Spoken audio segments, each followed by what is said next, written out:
Sziasztok! Ebben a videóban azt mutatnám be, hogyan festek be egy aranyszínű páncéldarabot. Szerintem aranyszínben nehezebb egy szép felületet létrehozni, kicsit bonyolultabb, mint hogyha ezüstszínről van szó. Az ezüstszínnél bőven elég fekete és ezüst keverékkével dolgoznunk. Ami ezen a darabon is látható, ez Astridnak a szoknyájáról egy elem, illetve mondjuk Astrid fegyverénél is. A kopottas, életszerűbb hatás érdekében bőven elég, hogyha csak egyszerűen feketével koszosítom az ezüstöt. Arany esetében viszont szigorúan tilos feketével árnyalni, hiszen egy furcsa szín jön létre, elveszíti az arany hatását a festékünk. Én személy szerint nem szeretem a spray festékeket,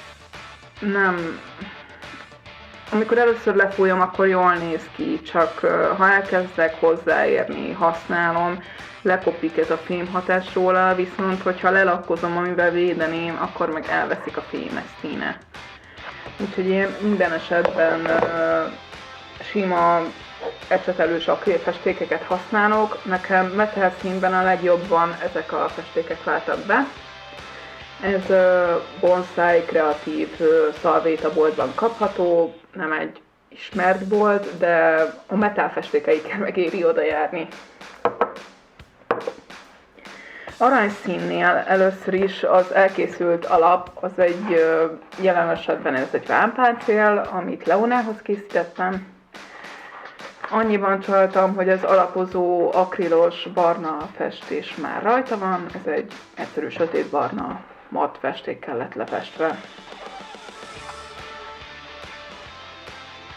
És az arany szín nálam úgy kezdődik, hogy erre a barna felületre egy bronz színt viszek fel, ami egy kicsit ilyen vörösesebb árnyalatú. És ezt kezdem el szivacsal, ilyen kis szivacsacsetekkel felvéni a felületre. A szivacsal azért jó dolgozni, mert így egyes, hogy nem hagy ecsetnyomokat, lazábban tudjuk feldolgozni, meg nekem tetszik, amilyen felületet ad, ahogy használjuk. Egy kicsit ilyen rácuppanósan megy rá, kicsit ilyen pöttyszerűen, ami szerintem egy ilyen valódibb hatáskölcsön az egésznek.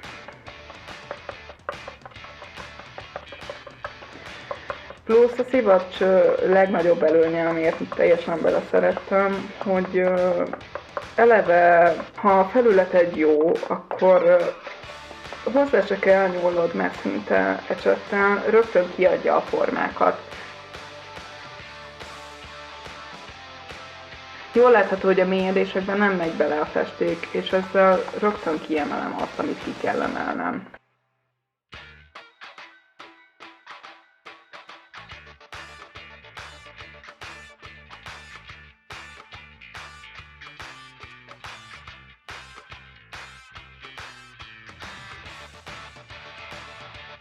Ha meg vagyunk a bronz réteggel, akkor utána fel szoktam vinni egy olyan réteget, ami félig bronz és félig aranyfesték keveréke.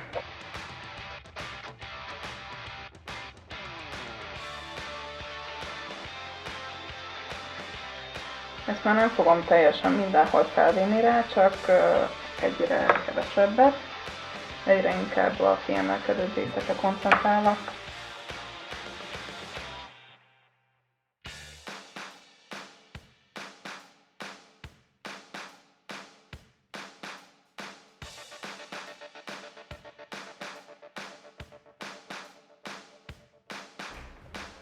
Most pedig felvihetjük egy már teljesen csak aranyszínű réteget, lehetőleg tiszta szivacsal.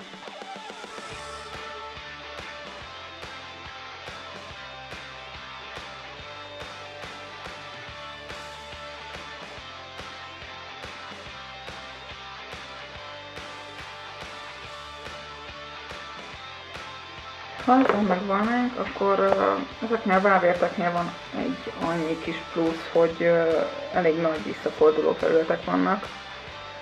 amikhez jobban hozzáférek ecsettel, és ezért ezeket egyszerűen bronzra befestem ecsettel, mert nem egy túlságosan látszó felületek.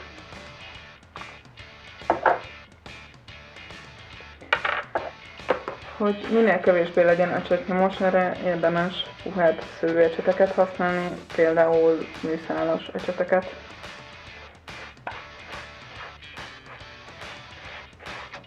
Hát és valószínűleg egy rétegben nem lesz elég, és 2 rétegben kell lefestenem ahhoz, hogy teljesen befedje.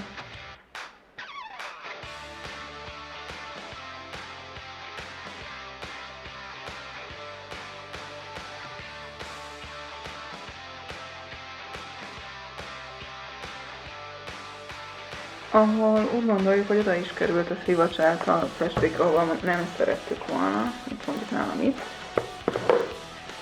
Ott kikeverhetünk egy hasonló fényt, amivel az alapot is befestettük. És azzal kijavíthatjuk a hibákat.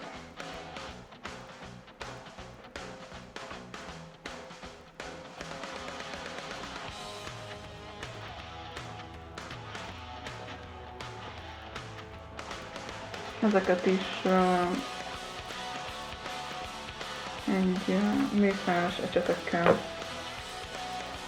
jól el lehet végezni, illetve valahol, ha meg akarjuk erősíteni a kontúrt, formák körül, arra is tökéletes.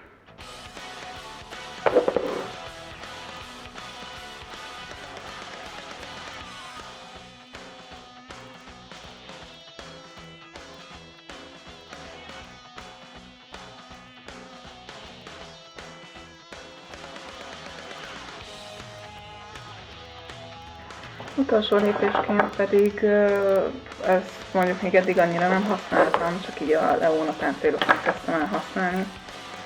Olajfestéket kell még kicsit ráárnyalok, ehhez ez kell olajfesték, amiből természetes színet, permanent sötétvöröst, égetett umbrát és bármilyen feketét használtam. Feketéből igazán mindegy, hogy milyet használtok.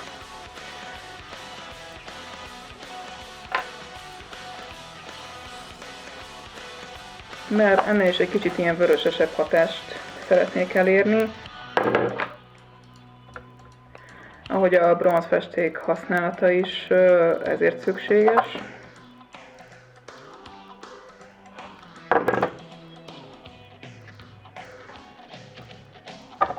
Meg hát kell persze hozzá festőszer is.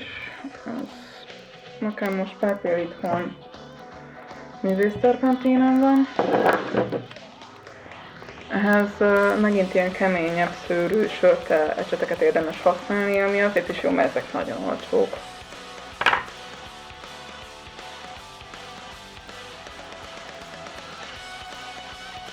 És először egy vörösesebb, főleg a vörösből és szénából kevert árnyalatot fogok használni. Egy kicsi égetett umbrával.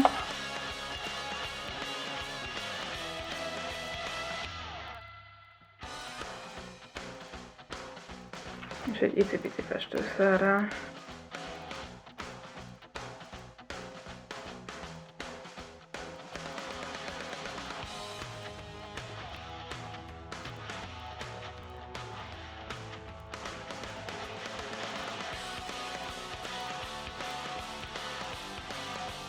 És minél szárazabbra húzom az ecsetet, majd elkezdem a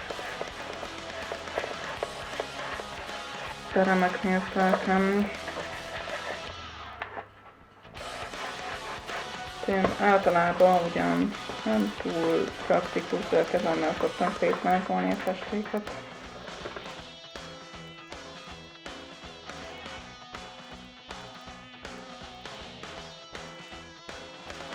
Azért jó ezt olajfestékkel csinálni, mert sokkal inkább lehet lazúrosan dolgozni vele, mint akrilfestékkel.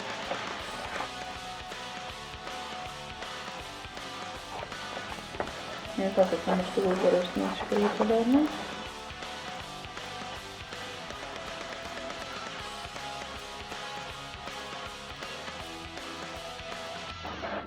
És azt másik ecsettel, vagy a kezünkkel is jól el tudjuk dolgozni. amire szép átmenetet tudunk kapni.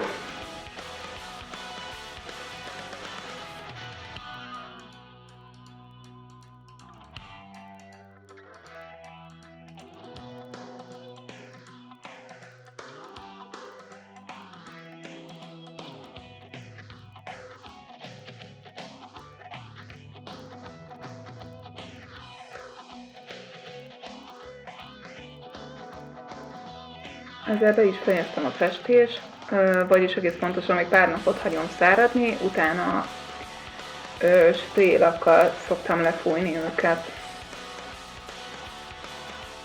Köszönöm a figyelmet, remélem tetszett, sziasztok!